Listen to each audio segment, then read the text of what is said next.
As suspeitas de sonegação fiscal e lavagem de dinheiro foram levantadas pela Receita Federal em Alagoas.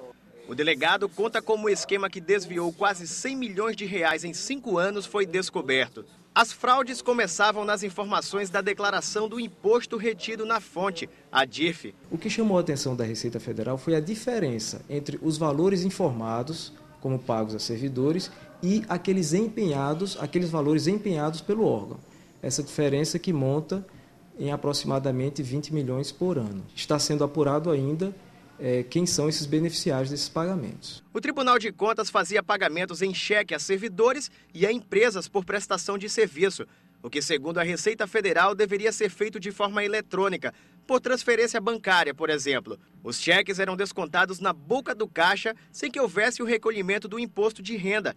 A partir daí, o dinheiro público desviado era aplicado em empresas para que os valores fossem calculados como lucro, o que configura a lavagem de dinheiro. Em outra modalidade de fraude, valores da DIRF dos funcionários e dos serviços contratados pelo tribunal eram maiores do que os reais. Como o valor declarado era superior, a restituição paga pela Receita também era maior do que a devida.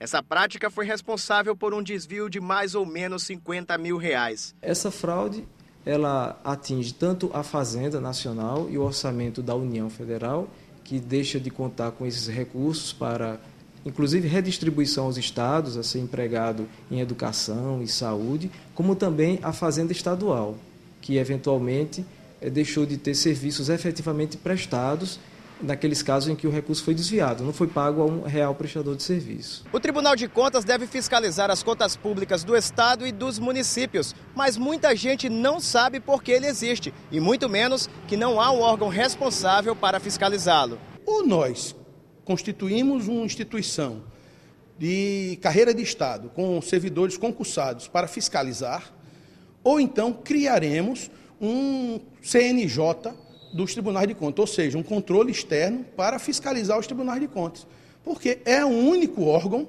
que ainda não tem poder de fiscalizatório. Depois da operação realizada ontem, já foram feitas novas denúncias de irregularidades. Chegou aqui a ordem a uma denúncia que nós temos que avaliar, e a Polícia Federal pode, agora que vai ter contato com esses documentos, é que os conselheiros do Tribunal de Contas de Alagoas não respeitam o teto constitucional.